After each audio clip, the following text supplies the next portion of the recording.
Greetings, programs. This is Wretch, and welcome back to Shadowrun Hong Kong. We are here at Isobel and Gobbet's ship. Let's go ahead and talk to Wu, and then we'll explore the rest of this place. Hey, Caleb. I got some things I gotta take care of here. Let's talk later. Fair enough. Looks like you're crashing out. Let's check out the... Oh, cool. Iso turned the bridge into her decking base. Hello, ma'am. Come back later, Sean. I'm busy. So we'll probably get the same from Gobbet. She's right here.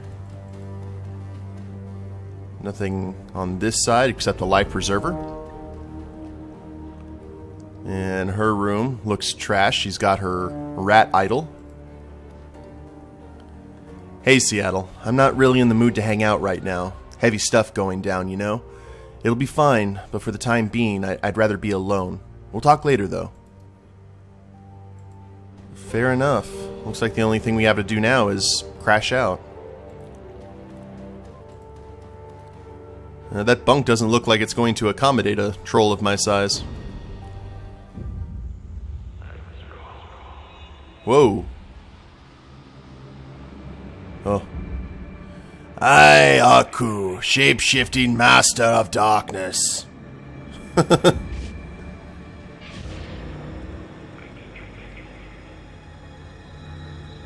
So, we must be having a nightmare.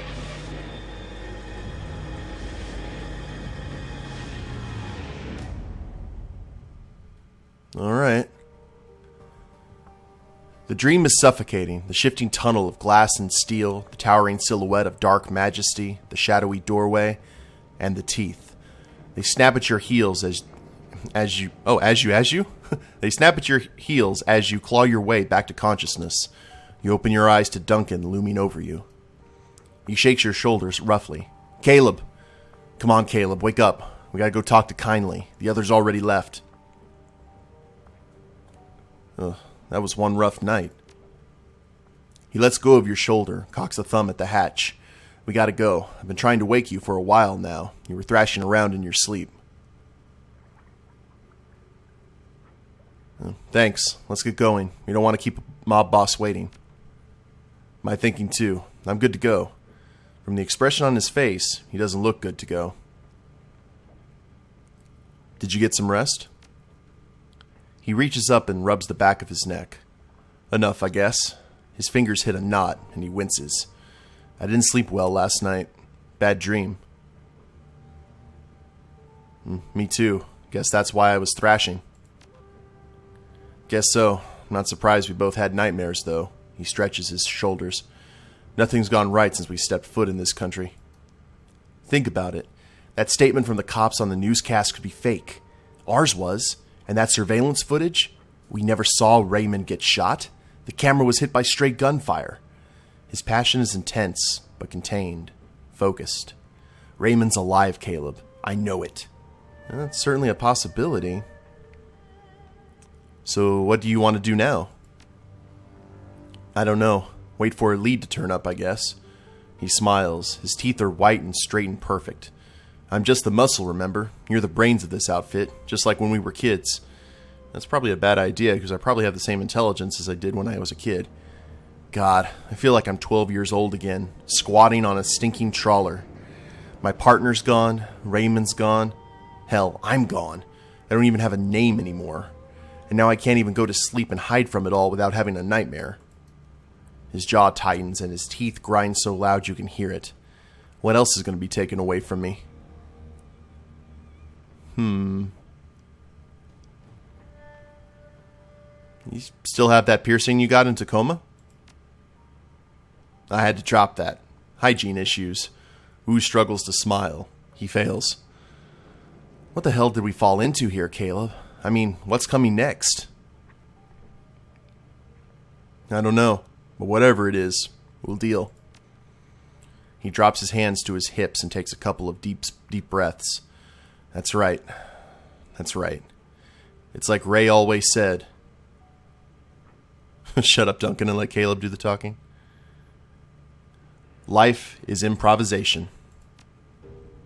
Yeah, he chuckles, finally. Raymond liked to talk in bumper stickers. Wu drifts off for a moment, the curl of a smile surrounding his tusks. Then his head dips a bit and the smile fades. He draws a ragged breath. Whatever. He checks his watch. Goblet and Isobel left a while ago. We should get going too, see what that triad lady has to say. Fair enough. Let's go ahead and head that way. Another conversation with Kindly Cheng.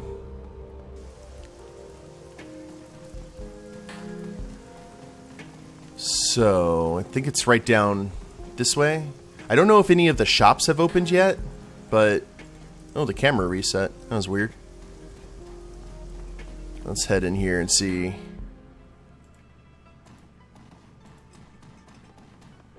Oh, looks like we've got a prisoner who's about to have a very bad day, I would imagine. Kindly's place reeks of stale cigar smoke and fresh urine. The clicking of mahjong tiles is strangely absent. In its place is a low murmur of laughter and an air of eager anticipation. All eyes are focused on the groaning figure kneeling bloody and bound at the feet of Kindly Cheng. She beckons to him with her finger and he struggles towards her, the loud rustling of the plastic tarp crackling under his knees as he moves. Oh, so they do have a tarp. That's not nice. His pants are wet with fear. An acetylene, I don't know how to pronounce that, torch lies on the table at Cheng's right hand. That means they can take the body away without getting blood on the rug. Kindly Cheng ignores the scene. She behaves as if all is right in the world. How did you sleep, my little ones?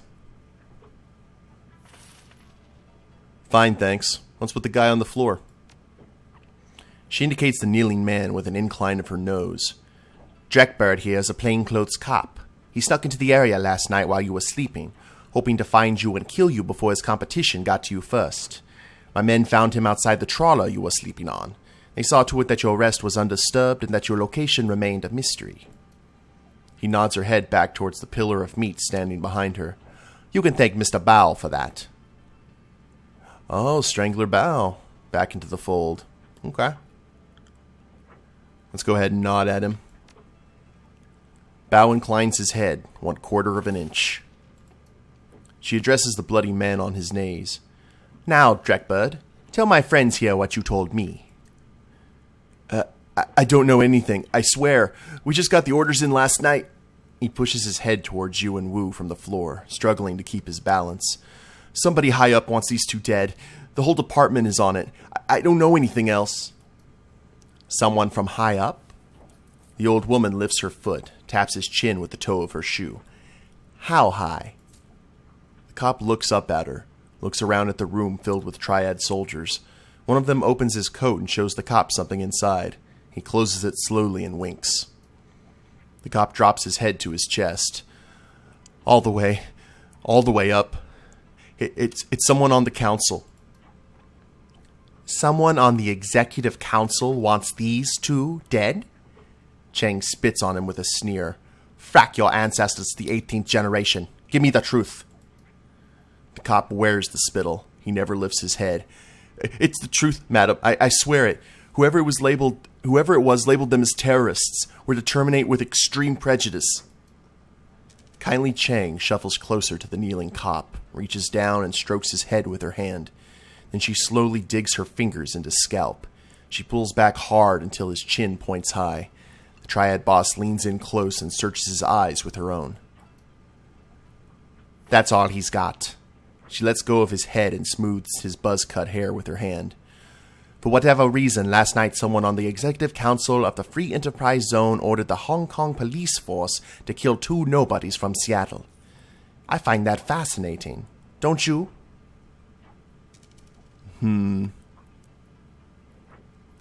Yes, but why the need to label us international terrorists? She strokes the policeman's cheek with the back of her hand. Her rusty voice becomes sweet as she explains the ways of the world.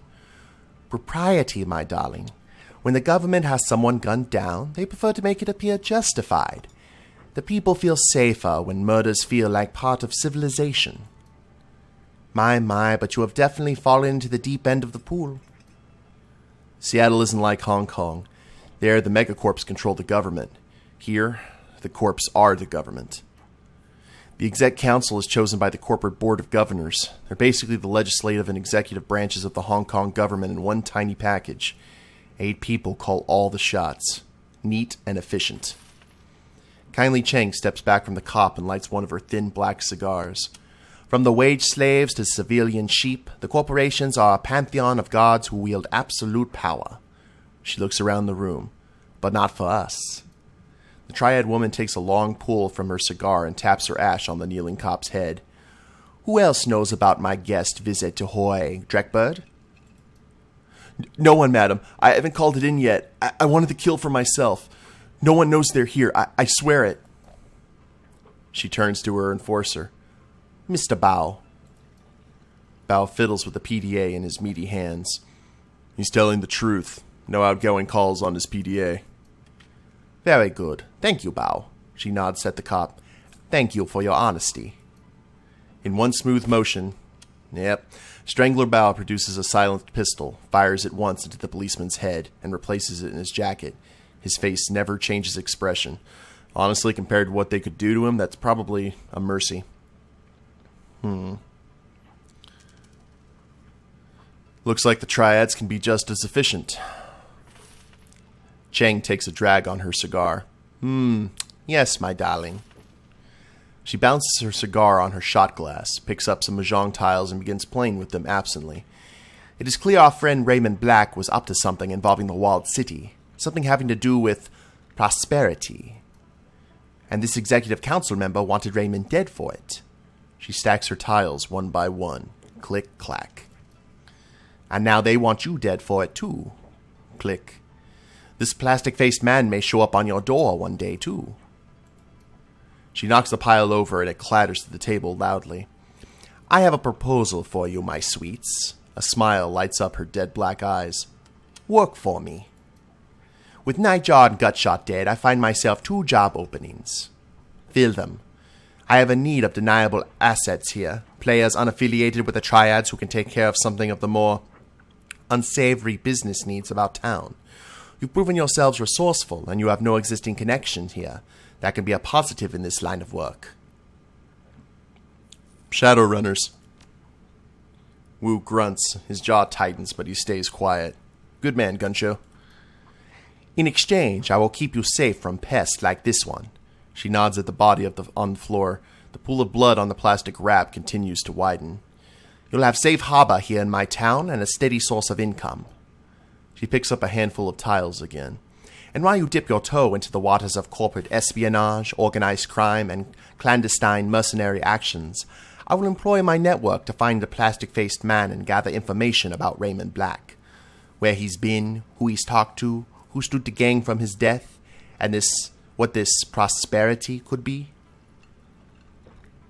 And what's in it for you? Besides the money and the benefits of helping others in my community, I need to learn who killed one of my clients and then ordered the cops to execute my team of Shadowrunners.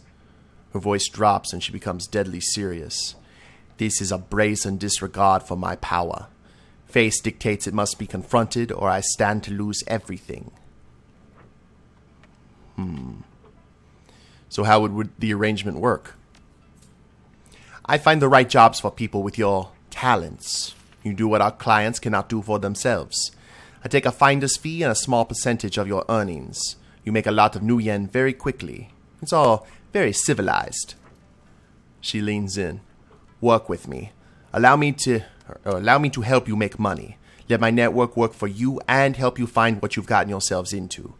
Without my help, you won't last a day out there. You are completely out of your depth, I'm afraid. You need a partner. Kindly Chang will be your partner. Wu's hands go to his hips. He drops his head and shakes it a little, confused. I gotta wrap my brain around this, Caleb. Things are moving fast. There's a lot to process. Well, think about it, Duncan. This gives us freedom to find out what happened to Ray. I know. I get it. I just gotta reconcile this whole... He grips the back of his neck, squeezes hard, and rips his hand away. Frack it. I'm not a cop anymore. That guy's dead. He nods. The decision's made. I'm in. What about you?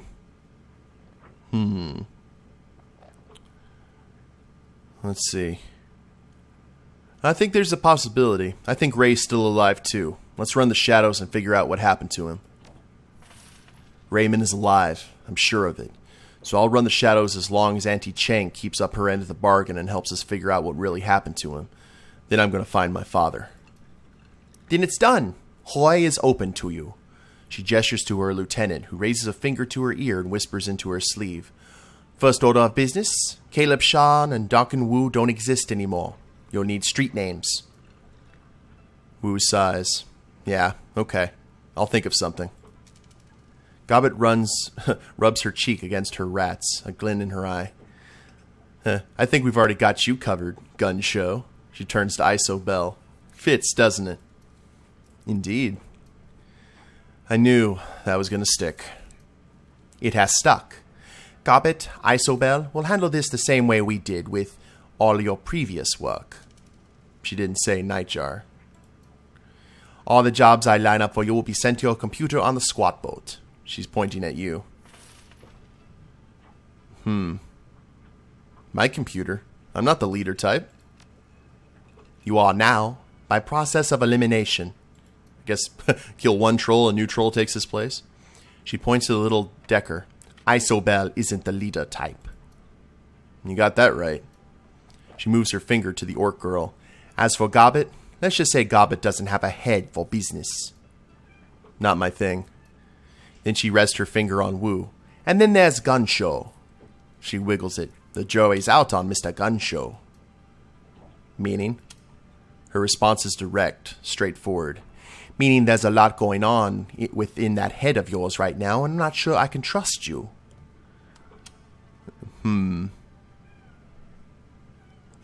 Gunshow will be fine. Trust me. Kindly Chang makes eye contact with you and holds it. She keeps it steady for a long time. Wu doesn't notice. Don't worry. I'll be cool, Caleb. Oh, let's see. Okay then. Guess I'm running the show. Wu shakes his head, eyebrows raised. Gonna be weird calling you Sean again. Haven't called you that since we were kids. Just last name, fair enough. Gobbet looks from Isobel to Wu to you. I guess this is our new crew. The rat on her shoulder scurries to the top of her head for a better view. Welcome to the shadows, Sean. Activate the mission computer. Okay, well, I'll just leave you guys here to clean up your mess. Have fun with that. Now, crew advancement table. As you lead your team through the shadows, your companions will be continued to develop and learn new combat skills. Clicking the icon in the lower right-hand corner of the screen will open a crew advancement menu. When this icon is highlighted, one or more of your companions is eligible to learn a new combat skill. At each advancement level, you may choose one or two possible combat skills for each of your runners. Choose wisely. Okay. So this is just like Dragonfall. Gobbet, Rat Shaman. Ranged Combat. And Spiritualist. So looks like... And these are all different. It's not like one is a complete gun spec.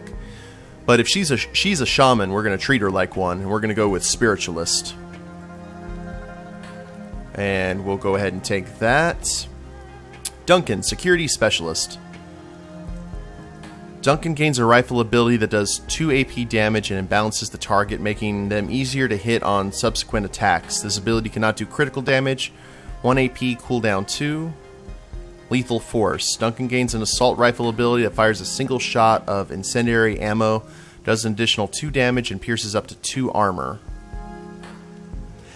Well, that's all well and good, but I think the crowd control would actually be a little bit better for Duncan, so we'll go ahead and go with that. And for Isobel, Isobel's grenade launcher can now fire remote mines, which can be triggered to detonate at will. Espionage gains the Tar Blaster 1.0 program, an upgrade version of Blaster that also sticks enemies in place for 1 round. Well, she's the Decker. We might as well have her be a Decker. And we will go with the Tar Blaster. And, alright, we'll confirm that. Sweet. Now, I do want to check and see if any of the shops have opened before we start using the mission computer. And then we get to check out the Shadowlands, basically 4chan. Overhead, a gigantic holo sign shines through like a searchlight, screaming its message through the dim lights. It hums and flickers, sputtering like an old engine. Fierce electrical crackles sporadically burst out of the sign's emitter, stabbing your eyes and filling your ears with static. Under the baleful glare of the sign, the rusty mini-barge's deck is stacked with electronics. Dilapidated stereos share space with crisply boxed servers. Ranks of disks and memory chips fill display cases, padlocked under plexiglass. A short human in his late 20s stands in the middle, hands on his hips, talking loudly into the air. Bulky virtual reality goggles cover his eyes. A data jack cable runs from his temple, down his stained t-shirt to a beltload of clearly home-built computer software. Maximum law. No, I'm telling you, his voice is shrill, clipped. Nobody uses KM3s. Like, nobody. They're Drek. I don't care what Deng says. It's Xiaoi's SRP uses KM3s. They're stupid. Hey, flesh is rolling up. I gotta go. He turns to face you, goggles blank and enigmatic. Blinking with tiny lights and wrapped in duct tape, he points at your PDA. I ripped that PDA. You work for Kindly. His lips work impatiently. Yo, what do you want? And who are you? Servos whine as two lenses on his goggles zoom in on you. Who am I? You're new here. I get it. You don't know about me yet, but you will. I'm one of the guys that keeps this neighborhood running. This is Law's Technology Palace, satellite territory of Whampoa. You step on the boat, you're in a sovereign state. I represent Whampoa here. I'm Maximum Law. He draws himself up proudly, setting his hands on his hips. The Maximum Law, yo. You got a tech problem? Boom, I solve it. You need software? Boom, done. But don't waste my time. So you got any business in Whampoa right now? If not, keep moving. Well, let's see what he's got here. This is all obviously Decker stuff, but I did want to take a look. Cargo carrier. So we can start buying our upgrades finally. So that's an amazingly ostentatious holo sign you've got. Yo. Maximum Law looks up at the gigantic blue-white letters with deep satisfaction. It's pretty boss. Yeah, pretty boss. Damn right, he gives you a viral nod. You're a guy who appreciates the good stuff. I like that. Half of Hoi gets its juice from a private tap on a big Mitsushima DC cable under the river. Mitsuhama's like, his voice winds up into a mocking whine. Oh, let's run 2 million volts from the cold fusion plant to the island, under the river. Those slum monkeys can't tap an underwater cable. Idiots. You know who built that tap that pulls electricity off that cable? Whampoa. You know whose barge holds the transformer? Mine. Maximum Law thrust his fist high in the air in silent victory. Cheap power for all, and a whole lot of extra for me. Behold the lighthouse of Boom! This is an interesting guy. Okay, well, why are you wearing VR goggles? It's not VR, it's augmented reality. We're pioneering it. Little cameras, matrix overlay. I can support a 3-dimensional HUD and sub-windows with live multiple feeds. I've got a oh, wait a minute. I've got a,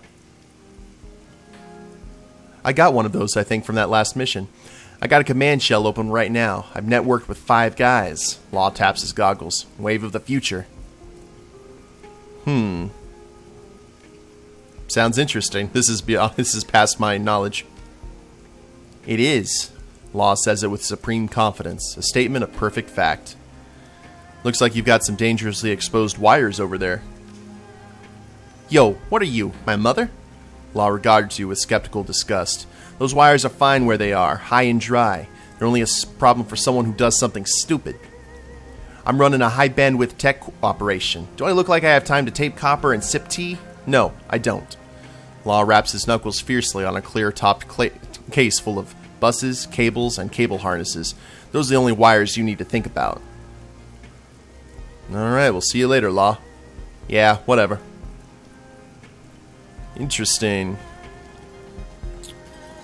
Well, let's see if there's any other vendors here real quick, and then we can go check out the mission computer. Or maybe we can actually get into this bar, now that we're slightly accepted by the Shadowrunner community at large.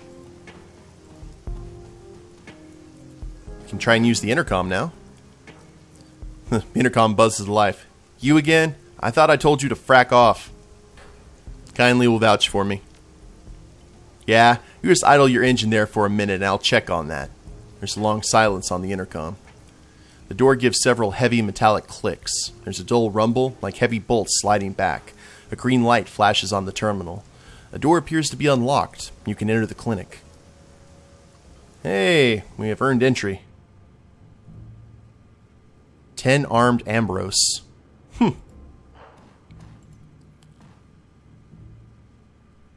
This electro furnace room has been built out as a medical clinic and a machine shop. The air is alive with the rumble of the furnaces and the hum of cooling fans. It is sweltering. The front area is more like a homey coffee house than a clinic lobby. Comfortable old furniture, used digipads, coloring books. The wall opposite the boilers is cluttered with a mixture of photos and prints, local artist work, images of military vehicles, off-road racing, Rube Goldberg machines, personal photos, old-time Chicago gangsters, the Desert Wars Motorized Combat Division. Huh. The work area looks more like a machine shop than a medical theater. A roboticized operating table and a hydraulic lift supporting a partially disassembled V8 engine occupy spaces of equal importance against the north and south walls. Holy crap. Prosthetic limbs are racked overhead like machine parts. A heavy lift hoist is clamped to an I-beam. An impressive home-built computer sits against the far wall. Several bulkier towers sit under the desk, fans whirring. It looks more like a sysadmin Decker server station than a doctor's terminal. The floors are scuffed concrete, stained with grease and old blood. The faint odors of ammonia, gasoline, and antiseptic mingle in the air. A large sign on the back wall reads, "Sanitary space, no spitting." Let's inspect the personal photos. The pictures are mostly of Hawaii residents, holidays, and parties. 10 armed Ambrose is in many of them. The vast scope of photos suggests that Ambrose must be acquainted with almost everyone in Hawaii. And there's 10 armed Ambrose right there.